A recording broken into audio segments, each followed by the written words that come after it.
Imagine a man born into slavery. He owns nothing. He decides nothing. Where he sleeps, what he eats, whether he lives or dies, all of it belongs to someone else. One day, his master, out of cruelty or perhaps idle curiosity, twists his leg deliberately, pushing it until the bone snaps. And this man calmly, without screaming, without begging, looks up and says, "I told you it would break." That man was Epictetus, and his story is not a story of suffering. It is one of the most powerful lessons on freedom the human race has ever produced. Welcome to this episode on Stoic philosophy, Epictetus and the art of being unstoppable. Today we are going deep into the mind of one of the greatest philosophers who ever lived. A man who did not merely teach about freedom, but embodied it, under conditions that would break almost anyone. If you have ever felt trapped by your circumstances, by other people, by your own fear, this episode was made for you. Who was Epictetus? Epictetus was born around 50 AD in Hierapolis, a city in Phrygia, a region in what is now modern Turkey. From the very moment of his birth, he occupied the lowest possible rung. On the Roman social ladder, he was a slave. His name was not even a proper name. In Greek, Epictetus simply means the acquired one, as if labeling a piece of furniture bought at market. He was the property of Epictetus, a freed slave who had grown wealthy. As a secretary under the Emperor Nero, Epictetus was known for his cruelty. It was he who broke Epictetus's leg, leaving the philosopher with a permanent limp that he carried for the rest of his life. But something remarkable was happening inside this enslaved man. While others bent and broke under the weight of bondage, Epictetus was becoming something rare. A free mind inside an unfree body. He began attending the lectures of the Stoic philosopher Musonius Rufus, and there he found something no master could ever confiscate. A philosophy that transformed suffering into wisdom, eventually granted his freedom. The exact circumstances are lost to history. Epictetus founded his own school in Nicopolis in northwestern Greece. Students traveled from across the Roman Empire to hear this lame, low-born man speak about life. With a clarity that was almost unsettling, he never wrote a single word. Everything we know of his teachings comes from one of his most devoted students, Arian of Nicomedia, who transcribed his lectures into two foundational works, the Discourses and the Enchiridion, also known as the Handbook of Epictetus. The Handbook remains one of the most widely read philosophical texts in Western history. Seek not that the things which happen should happen as you wish, but wish the things which happen to be as they are, and you will have a tranquil flow of life. The Dichotomy of Control, the heart of Stoicism. To understand Epictetus, you must understand the single most foundational concept in all of Stoic philosophy, and perhaps one of the most transformative ideas you will ever encounter. It is called the Dichotomy of Control. The premise is elegantly simple, but its consequences are nothing short of revolutionary. In this universe, there are only two categories of things, those that are up to us and those that are not up to us. What is up to us, our judgments, our impulses, our desires, our aversions. In one word, our will, our inner faculty of choice, what the Greeks called prohairesis. What is not up to us, the body, reputation, social rank, wealth, health, what others think of us, death, illness, economic collapse, war, the weather. The great trap of human life, according to Epictetus, is spending the vast majority of our energy chasing or fearing things that are entirely outside our control, while completely neglecting the one domain in which we are truly, radically, absolutely free, our own mind. Think about how this plays out in your daily life. Have you ever spent hours agonizing over what a coworker thinks of you? Spiraling about a comment on social media? Grinding your teeth in traffic? Losing sleep over a collapsing economy or a frightening diagnosis? Every single one of those things, every single one, lies outside your control. And by directing your energy toward them, you surrender your inner sovereignty to external forces. You voluntarily enslave yourself, not to a human master like Epictetus, but to events, opinions, and circumstances. Epictetus understood this at a level most of us never will. As a literal slave, he could control nothing in the external world. But he discovered a fortress within himself that no chain could reach, the capacity to choose how he responded to anything that happened to him. Men are disturbed not by the things which happen, but by the opinions about the things. This sentence, perhaps the most quoted line Epictetus ever delivered, is the bedrock of all modern cognitive psychology. Aaron Beck, the founder of cognitive behavioral therapy, openly acknowledged his debt to Stoicism. Albert Ellis, creator of rational emotive behavior therapy, placed Epictetus at the very center of his clinical philosophy. What Stoicism discovered 2,000 years ago, modern psychological science has since confirmed. Our emotional response to the world is not determined by events themselves, but by the interpretations we place on them. Change the interpretation and you change everything. You are not what happens to you. Epictetus had a favorite metaphor. Life is like a play. Each of us is handed a role and we do not choose that role. You may have been born wealthy or destitute, healthy or ill, in a time of peace or a time of war. None of that was in your hands. But the quality with which you play the role you were given, that is entirely up to you. Epictetus was not preaching passivity or resignation. Quite the opposite. He demanded the very best from everyone who sat in his school. He taught that if you were given the role of a slave, you should perform it with dignity and excellence. If you were given the role of a ruler, perform it with justice and wisdom. If you were given the role of a sick person, endure it with courage and use it to grow. This view had a radical consequence.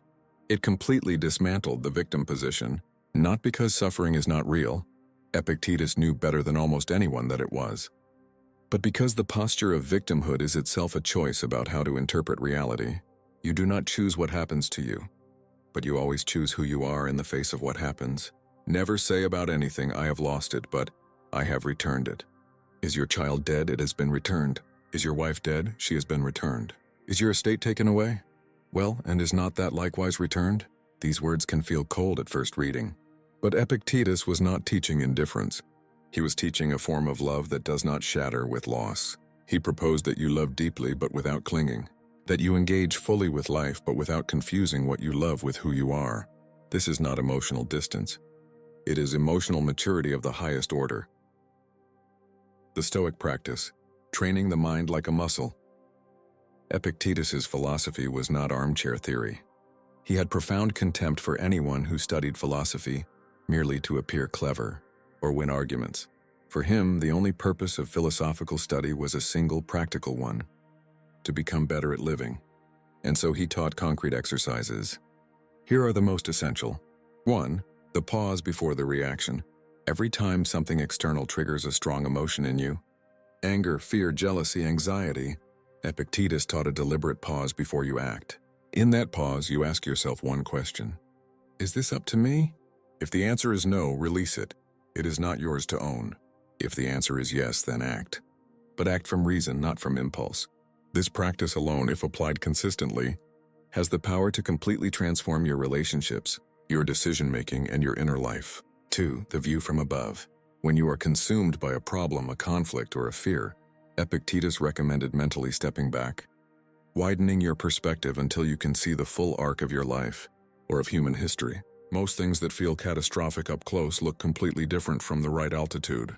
The annoyance, the embarrassment, the setback, seen from a wider view, they shrink to their actual size. 3. Premeditatio Malorum. Negative visualization. This practice sounds counterintuitive, but it is one of the most powerful in the entire Stoic toolkit. Each morning, take a moment to contemplate the worst things that could happen today, not to become pessimistic, but to strip away the illusion that things will always be comfortable and to prepare your mind for difficulty before it arrives. Epictetus taught that the unprepared mind is the fragile mind. When you rehearse adversity, it loses its power to shock you, and when shock is gone, you can respond with clarity instead of panic. 4. Act, then let go. Epictetus drew a sharp distinction between effort and outcome. He taught that you are fully responsible for the quality of your effort, but you are not responsible for the result. Do your very best. Bring your full self to whatever you are doing, and then release your grip on how it turns out. This is not laziness. It is the deepest form of discipline, working hard without being enslaved to results. Epictetus in the modern world. You might be wondering, what does a lame Greek philosopher from 2,000 years ago have to do with your life right now? In the 21st century, everything. Admiral James Stockdale was shot down over Vietnam in 1965 and spent over 7 years in the Hanoi Hilton, one of the most brutal prisoner of war camps in history. He was tortured repeatedly. He had no rights, no timeline, no certainty he would ever see his family again. And throughout those 7 years, he said the one thing that kept him psychologically intact was Epictetus. He had memorized the Enchiridion before his deployment and replayed its teachings in his mind every single day. Stockdale survived, not just physically, but with his character and his clarity fully intact. He later said that Stoicism did not make his suffering smaller. It made him larger than his suffering. Viktor Frankl, the Austrian psychiatrist who survived the Holocaust and wrote Man's Search for Meaning, arrived at a conclusion remarkably close to Epictetus's core teaching. Between stimulus and response, Frankl wrote, there is a space. In that space lies our freedom. That space, that pause between what happens and how we respond, is exactly what Epictetus spent his entire life teaching people to find and expand. Today, Stoicism has undergone a remarkable renaissance. It is studied in Silicon Valley boardrooms and NFL locker rooms, in therapy offices and military training programs. Authors like Ryan Holiday with his Obstacle is the Way and Daily Stoic series have brought these teachings to millions of modern readers. And at the center of nearly every one of these revivals stands Epictetus, the slave who became a sage. What does it mean to be unstoppable? We use the word unstoppable in our culture to mean someone powerful, dominant, relentless, a force of nature that crushes obstacles. But that is not what Epictetus meant, and it is not what this episode means by the phrase. To be unstoppable in the Stoic sense means something far more profound and far more difficult. It means that nothing external can determine your inner state without your permission. It means that circumstance, and however brutal, however unjust, however terrifying, cannot reach the deepest part of who you are. A man can chain your body. He cannot chain your judgment. He can take your property. He cannot take your character. He can kill your body. He cannot kill your will to live well within whatever life remains. This is the teaching of Epictetus, that the self, the true self, the prohairesis, is inviolable. It cannot be stolen, broken, or coerced. It can only be surrendered.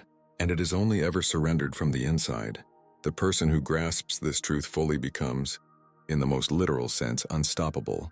Not because nothing bad will happen to them. Bad things will happen and probably already have. But because no bad thing can ultimately define them, imprison them, or reduce them to less than who they truly are.